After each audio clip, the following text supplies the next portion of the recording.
ไปสายเฮ้ยไปเอาปูเขียดใจยังวะเอามือนี้บ่ได้ไปขายยังบ่แม่งต้อนกับบริลายป้าที่ไปคั่วเกียบชายได้พี่น้องมือนี้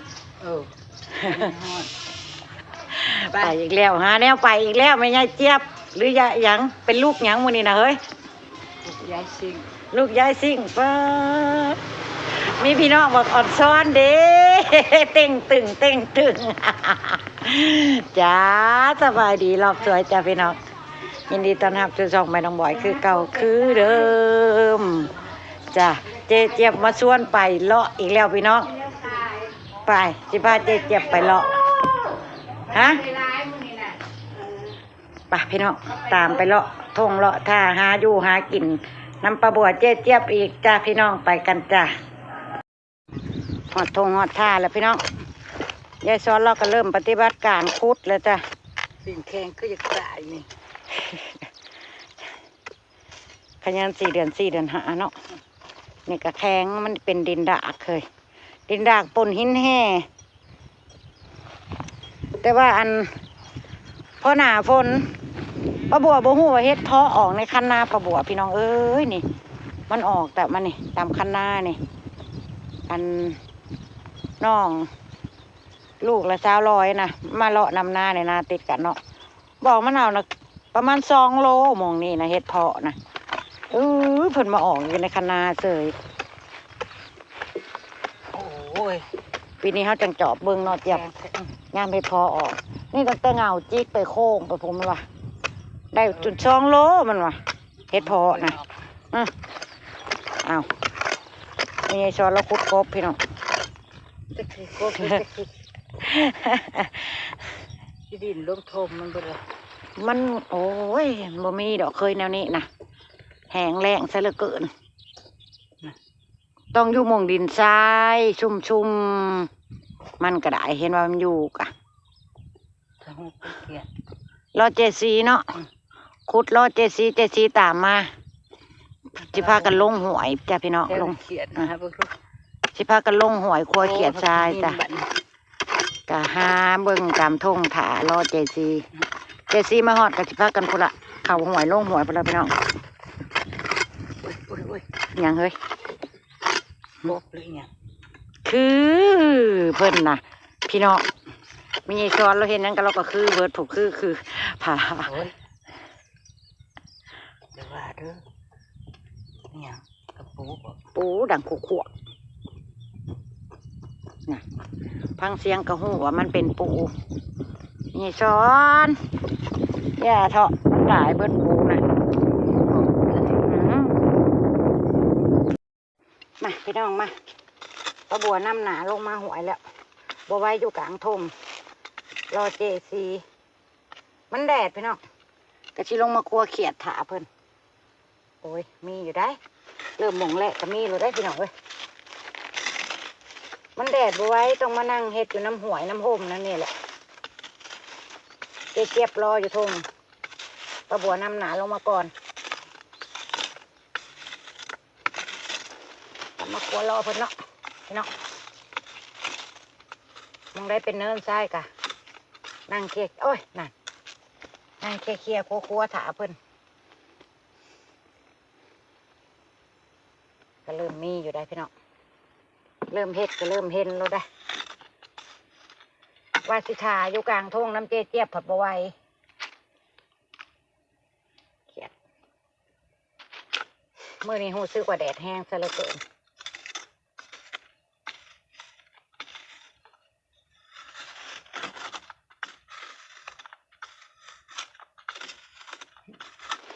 แบบนี้ก็ใครแน่เห็นเนาะพี่น้องนั่งเล่นทรายไปน้ำพร้อมเย็นพร้อมเย็นว้ายภาพซองพี่น้องภาพซองอุ้ยซองโตไปทางได้เลยนี่ฮ่าเกือบละ2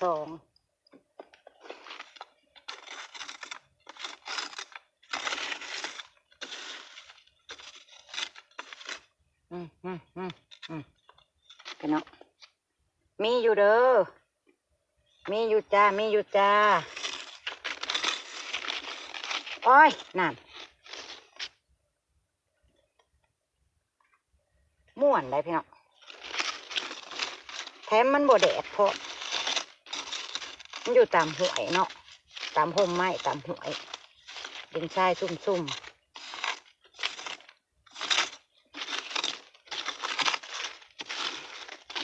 มาตามรุ่นกันวันนี้เจสีมาด้วยจะมานไหมจ้านี่พี่น้องเมื่อน่ะประบวกก็ได้บักล้าหนึ่งจนได้อ้อมใส่ผักขนาดเอาห่มเดียวได้นะนี่พี่น้องตัวน้อยแต่ว่าเพิ่นกับมันแล้วก็เฮากะเฮ็ดทั้งโตเลยเห็นเด้พี่น้องเมื่อครั้งไว้ก็ได้ใส่ขี้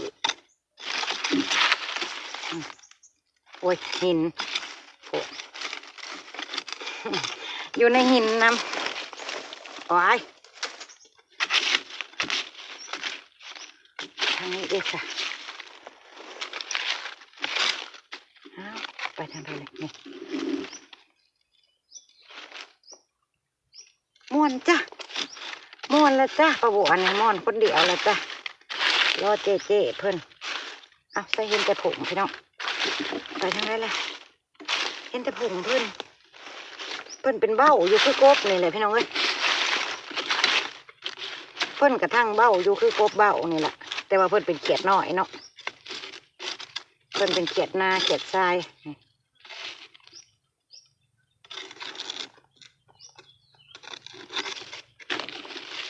ก็เจ้าคายกันผู้ได้บ้านประบัวนะเขียดอันนี้กะผู้บ่ได้ไปหากระซื้อไปอ้อมไปโมกใส่ใบพักยามนี้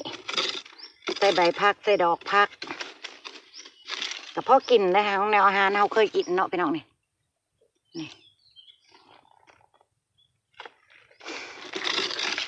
อาหารเราเคยกินมาแต่เล็กแต่น้อยก็ว่าแซ่บเนาะ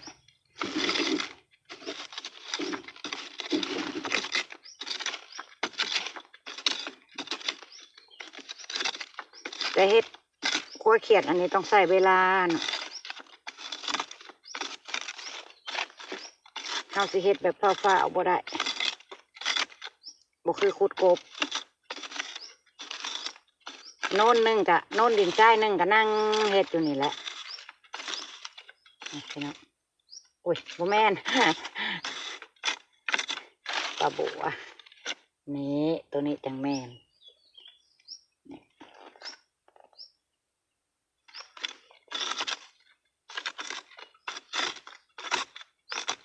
บ่มีมือกล้องก็สิเห็นแต่มือปลาบัวนี่แหละเลยจ้ะพี่น้องถ้าเอาขึ้นสูงกับพี่น้องก็สิบ่เห็นเขียดน้ำปลาบัวอยากให้พี่ให้น้องได้เห็นว่าปลาบัวหาอย่างเนาะ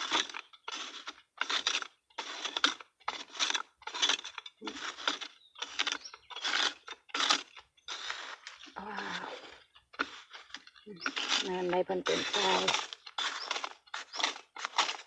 เนินดินทรายปุยแบบนี้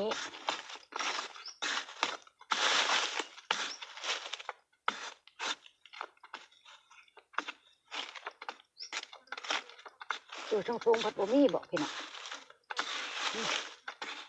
อยู่สูงๆเพิ่นบ่มีบอกเพิ่นมีแต่อยู่ต่ำๆนี่บอก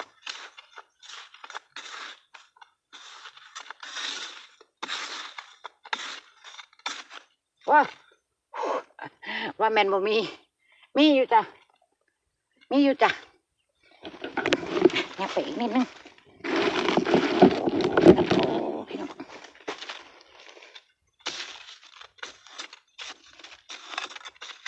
เก็บไปยับไปเรื่อยตามเนินทรายไปเรื่อยพี่น้อง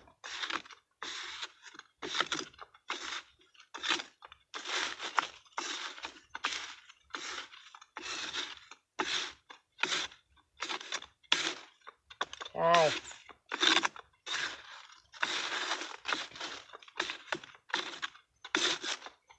บ่มีว่ะก็เห็นแต่แบบ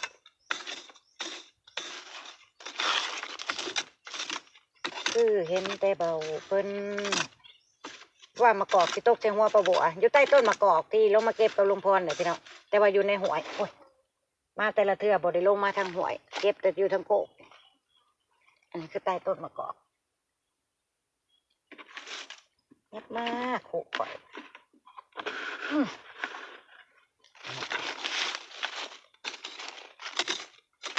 ว้ายโดนเสียมอีกแหละตัวไปอยู่ตื่นเพื่อกระชิโดนเสียมถึงคอยเห็ดนะ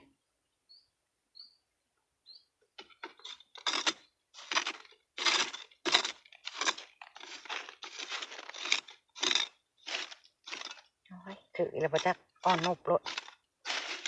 นะแม่เลยถือแล้วพี่น้อง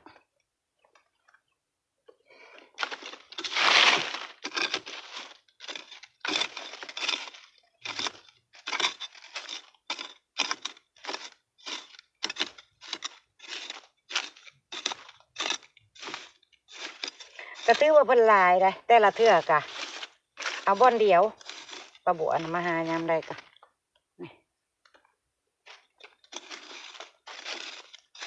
ถ้าไม่โน่นดินชายที่ใหญ่ๆแน่นะกะครัวบ่อนเดียวกับพ่อมกพ่ออ้อมสำหรับครัวหน่อยปลาบัวนะก็ถือว่ามีอยู่พี่น้องม่วนของปลาบัวอยู่เด้อดีกว่าจะไปตากแดดนะเจ๊เจ็บหักคือว่าแล้วเจ๊เจ็บเรารอเจซียันเจซีมาหาบ่พอเราก็เลยหาอยู่ตามทงถา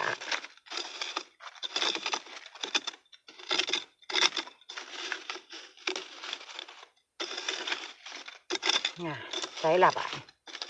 ว่าม่วนค่ะ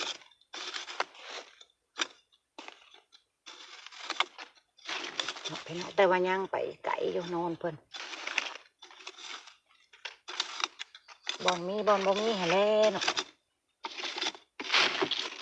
บอลอยู่บอลบ่อยู่เพิ่นก็ได้มะกอกก็เน่าเต็มอยู่น้ำอันนี้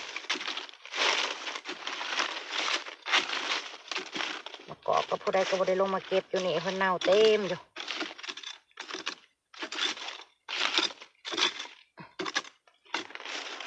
เอ้ยเดี๋ยวเบิ่งมีน้ำพร้อมในน้ำพี่น้องเอ้ยน้ำอันนี้ปวดคือยังนี่ปักเขาหายเลย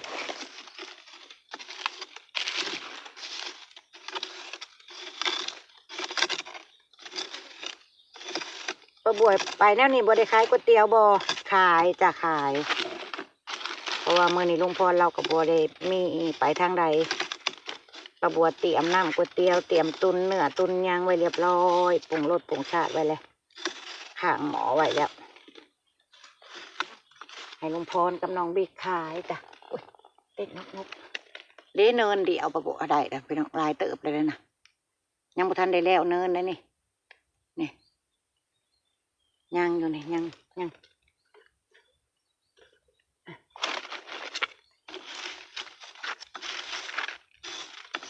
เนินเดียวก็ถือว่ามีอยู่เด้อเนาะพี่น้อง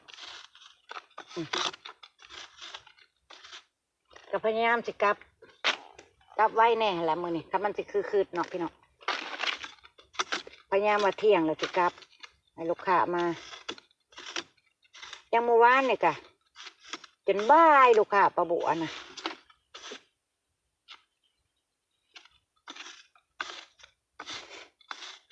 ปลาบัวบริหักขาเพิ่นได้พี่น้องปลาบัวใส่ทงด่างบัวท่านได้เอาอันใบไม้ใส่ไว้เพิ่นหย่อนดูอ้าวอย่ามาปัดคือบ่มีค่ะพี่น้องอยู่แต่หม่องเดียวนะบ่เนาะหรือว่าใดเนาะหรือบ่ท่านหอดหม่องเพิ่นบ่เพิ่นไปดูเป็นหม่องเป็นบอนมนได้เพิ่นดูเพิ่นไปดูกันรวมกันอุ้ยโอ้ยเห็ดแห้งโพดเขียดเริ่มเต้นขึ้นมาพี่น้องเอ้ย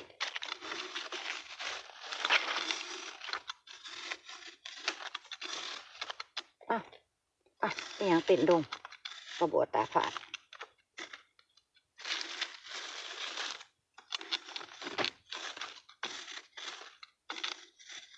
เกิดหมดอยากไปหาอันนั้นใจก็พี่น้องหาใบไม้ใจเพิ่นก็แป๊บหนึ่ง พี่น้องรอเจซีกับเจเจี๊ยบจนครัวเสร็จเนินหนึ่งเลยยังบ่เห็นลงมาแสดงว่าเพิ่นบ่ลงมาเลยแล้วเนาะเพิ่นบ่ลงมาหวยเลยแล้วเพิ่นหาอยู่ทงกะยาปลาบัวกับครัวเสร็จเนินนี่ปลาบัวกับสิเมื่อคือกันจ้าครัวเบิ่งก่อน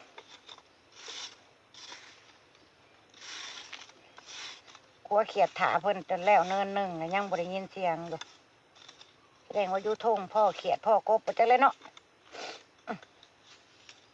ว่าสิโทรกับบ่โทรดอกปลาบัวกับสิครัวเสร็จตัวนี้ปลาบัวกับสิเมื่อเพราะว่ามันช่วยเติบแล้วเนาะมากับช่วยเติบเลยดิ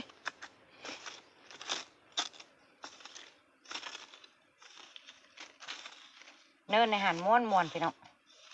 มองปลาบัวครัวตอนแรกๆนะ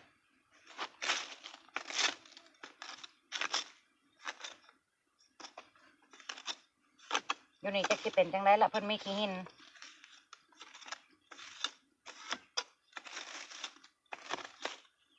โอ้โอ้ปลาบัวกับสิห้าว่างที่น้ำเพิ่นเพิ่งแห้งอะไรนี่ก็มีคือเก่าเด้เนินแหละปลาบัวได้บักลายหนึ่งพี่น้องได้บักลายหนึ่งได้กับพ่อหาปลาม่วนอยู่พี่น้องมันมีดิย่างเลาะหาเนินดินทรายนั่นนี่แหละเนินที่สองจ้าก็เริ่มเห็นอยู่ได้นี่พี่น้อง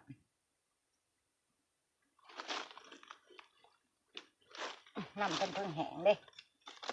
แต่ว่าขี้หินบ่เป็นดินทรายหลายปานใดก็อาจสิบ่หลายเท่าเนินแรกก็ได้เนาะมันเป็นหินเด้เพิ่นบ่มีหม่องทางเบ้าเพิ่นบ่มีหม่องเฮ็ดเบ้ามีแต่หินยังเสียงหินบ่พี่น้องแคะเพิ่นก็อาจสิเสียนเบ้ายากแน่เพิ่นก็บ่อยู่คือเนินแรกมันเป็นดินทรายล้วนว้ายแต่ก็มีคือเก่าพี่น้องในมึงเนี่ยบุดเดียวได้ก็ถือว่ามีอยู่จ้ะนะ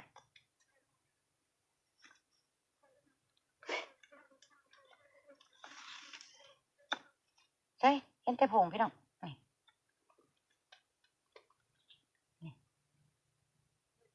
ไปเป็นไรล่ะวันนี้โอ้กำลังว่าจิโซนี่พี่น้องม่วนอีกแล้วขนาดนี้นะปลาบัวนะม่วนอีกแล้วพี่น้องถึงจะเป็นหินเพิ่นก็อยู่เด้อ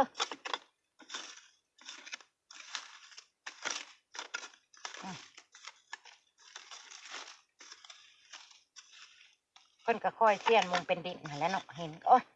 ถืออีแล้วถืออีแล้วโอ้ยไปเลยพี่น้องเต้นดองม่วนอยู่เล่งเป้าใส่เนินได้ก็ถือว่ามานอยู่พี่น้องไปใส่ละแต่ว่าเนินเพิ่นสิยาวไปเติบเนี่ยเนินใหญ่กว่าที่ปลาบัวครัวตอนแรกได้นี่อาจจะใช้เวลาอยู่นี่โดนเติบคันมีแบบนี้ปลาบัวนะแต่ต้องคอยเฮ็ดเสียมถือเพิ่นแล้วเพิ่นยันเพิ่นโอ้ยนะพี่น้องตัวน้อยจ้ะโอ้ยถืออีกละมีเด้ออยู่นี่มีลายนี่โอ้ยเจ็บกับบ่ลงมาจ่อยสงสัยเพิ่นพ่อกบพ่อเขียดอยู่ทงหน้าหั่นแหละบ่ว่าผู้ใดเลยเนาะพี่น้องหาอันใดเห็นอันใดก็ง่วนงานอยู่กับอันนั้นแหละ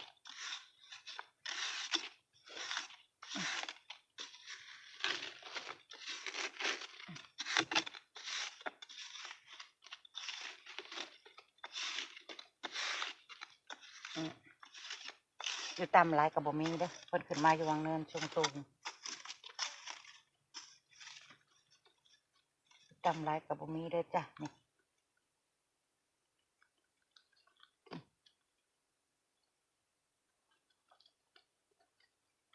ม่วนพี่น้องม่วนมาเด้อจ้ะมาเด้อจ้ะกลัวเขียดทรายเขียดหน่อยน้ำปลาบัวเด้อจ้ะพี่น้องว่าแม่นมาน้ำหมู่ไปแล้วพอได้มาคนเดียวโอ้ยแต่กระบอกเป็นยังดอกมันเป็นพินเป็นแก้วของปลาบัวเป็นหวยห้างนาของปลาบัวก็เคยหาอยู่หากินอุ้ยไปแล้วพี่น้องเอ้ยพี่น้องเอ้ยไล่มีการไล่กันเกิดขึ้นปลาบัวก็เคยหาอยู่หากินอยู่นี่ประจำจ้ะยามหาหน่อไม้ก็ลงมานี่แหละจ้าเนาะบ่ได้ไก่โอ้ยเต้นดองไปทางใดเลยตัวใดปลาบัวบ่เห็นเพื่อกระเต้นนี่อยู่เด้อนี่ใส่ละพี่น้องปลาบัวก็เริ่มม่วนอีกแล้วนี่จับเอานี่พี่น้องนี่เบาเพิ่นนี่ไปทางใดโอ้ยได้เลยเห็ดแห้งบ่ได้เดี๋ยวเพิ่นดูตื้นนี่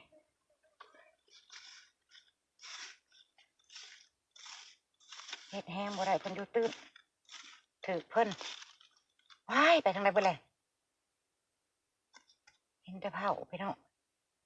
ดูซ้ายเห็นแต่เผาเพิ่นนี่ขนาดใส่แว่นยังบ่เห็นเกียดพี่น้องเอ้ยตัวใดเห็นก็เอาตัวใดบ่เห็นก็บ่เอาเนาะพี่น้องนี่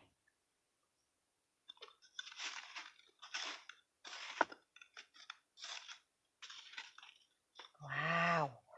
มวนเด้แห้งร้ายกว่าเนินก่อนอีกแห้งแต่ร้ายกว่าเนินแรกๆถือว่าร้ายแล้วได้นี่คอยเห็ดแบบนี้พี่น้อง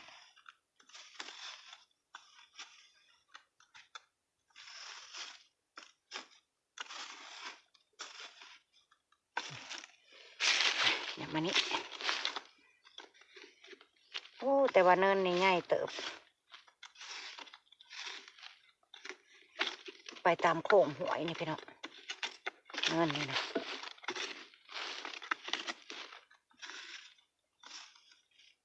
โอ้ยถืออีแหละนี่พี่น้องนี่ซองปุ่นโยงเฮียงกันนี่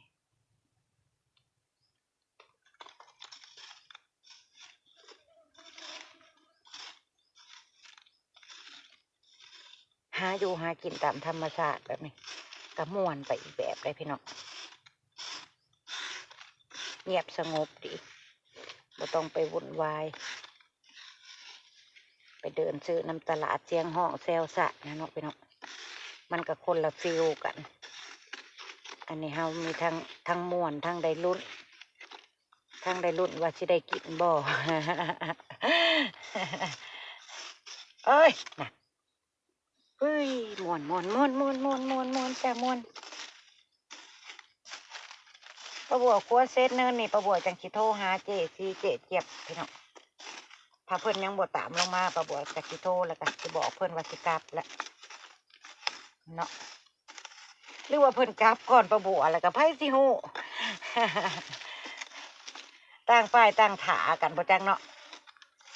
แต่ป้าบัวก็บอกเจ๊เจี๊ยบไว้แล้วล่ะก่อนสิลงมาบอกว่าสิลงไปถาอยู่หันเด้อเจ๊ทีลงมาแล้วตามลงไปป้าบัวก็บอกถ้าเพิ่นตามลงมาเพิ่นก็สิเอิ้นหาแล้วเนาะเพิ่นบ่เอิ้นหาก็แสดงว่าเพิ่นบ่ตามคิดวนไปวนมาอยู่นี่แหละป้าบัว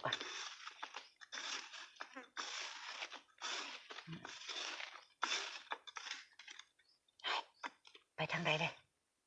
เห็นแต่ผงอีกแล้วพี่น้องนี่หรือว่าเพิ่นออกบ่ผงเพิ่นหลายเป็นเบ้าอ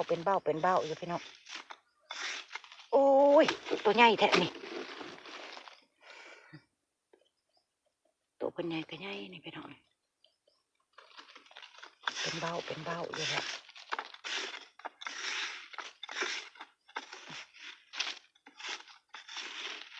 แต่ข้าเจ้าดูวางได้โอ้ไปเลยอุ้ยม่วนเลยพี่น้องเอ้ยดองออกนี่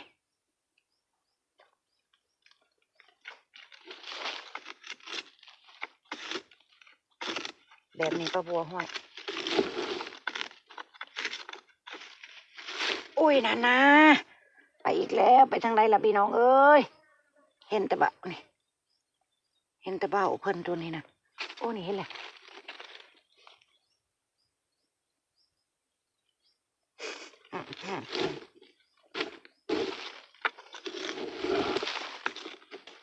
หลายแบบนี้อยู่เป็นเพื่อนป้าบัวในเด้อพี่น้องเด้ออยู่รุ่นกับป้าบัวในเด้อโอ้ยนะพี่น้องถึกเอาเนินนี่ผัดเนินใหญ่พร้อมได้เนี่ยนะเพิ่นก็เลยอยู่กันล้างจากนี่มึงนี่พี่น้องนี่ว้าวอยู่ทางไหนล่ะพี่น้องสิเห็นนำอยู่ทางไหนล่ะพี่น้องสิเห็นนำ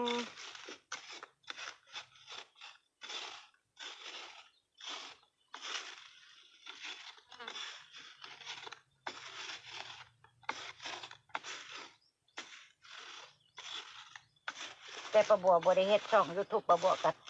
หาอยู่หากินแบบนี้ได้พี่น้องบ่แม่นว่าสิเพิ่งมาหาตอนอันเฮ็ดช่องนี่ได้ป้าบัวก็ไปแนวนี้ของป้าบัวแล้วจังน้อยไปฮอดยามมันแย่บ่แตงนี่ถ้าเบิ่งเด้อเบิ่งไปสวนลุงพรไปได้บ่ได้ก็ไปป้าบัวน่ะมักแย่บ่แตงกะแต่ตอนนี้เพิ่นบ่ทันไข่บ่แตงบ่ทันได้ฮอดเวลาแย่เพิ่นโอ้ยพี่น้องเป็นเบาอยู่โอ้ยเขียนโม่พร้อม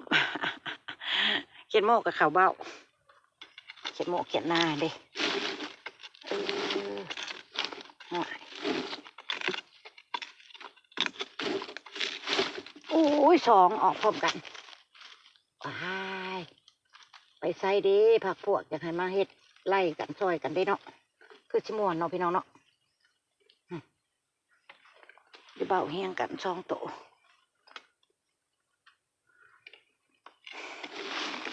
อยู่ในคากล่องประบัวนี่แหละจะนอนกระสวพี่ส่วนน้องไงทวนมาจะไล่เขียด เนาะพี่เนาะแล้วกระสวพี่เนาะโอ้ยนี่นะมึงนี่เป็นเบาอยู่ว้าวบอลเดียวหูซึกว่าทงเริ่มนักเลยเด้อทงแงงเริ่มนักเลยเด้อพี่น้องเพราะว่าเขียนเพื่อกับค่อนข้างตัวอ้วนแน่ตุกปุกปิกอยู่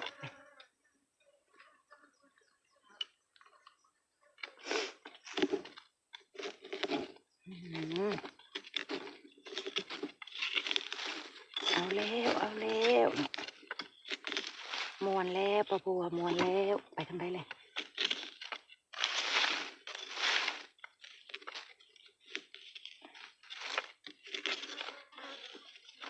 เนินนี่เพิ่งสิแห้งน้ำนะพี่น้องเพิ่งแห้งก็เลยค่อนข้างสิมาโฮมอยู่นี่ผู้จักเนาะพี่น้องเขียดเอาทีละนิดขึ้นมา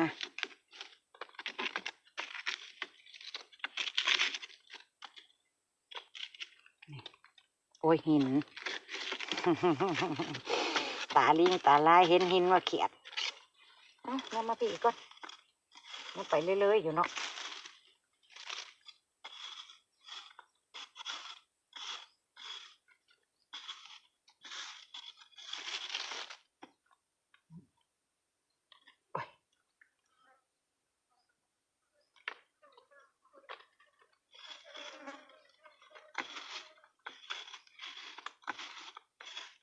แบบนี้แบบจังว่า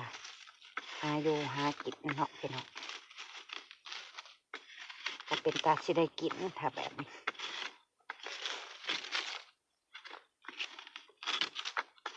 ขวัดไปนั่นนี่แบบนี้จังเอิญว่าหาอยู่หากิน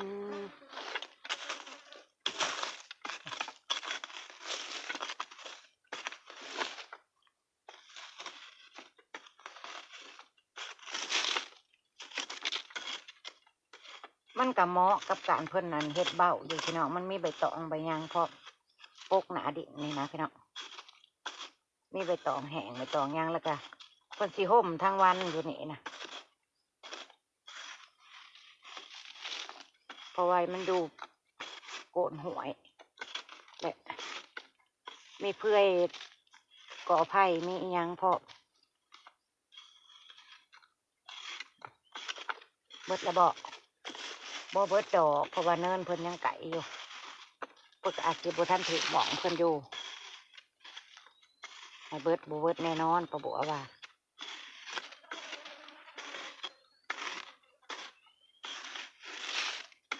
ยับไปพี่น้องยับไปเรื่อยแน่นอนดินทราย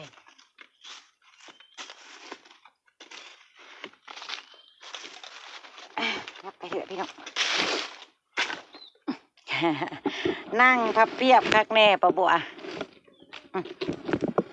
เดี๋ยวกะนี่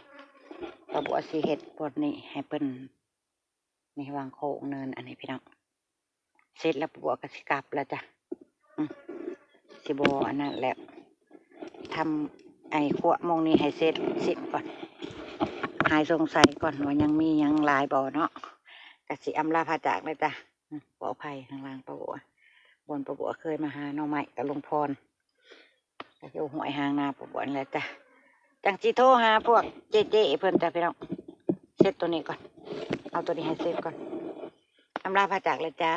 พอประบัวคลิปหนาจ้าพี่น้องขอบคุญขอบคุณที่เขามาให้กำลังใจประบัวด้วยจ้าเด้อไปเลยจ้าสบายดี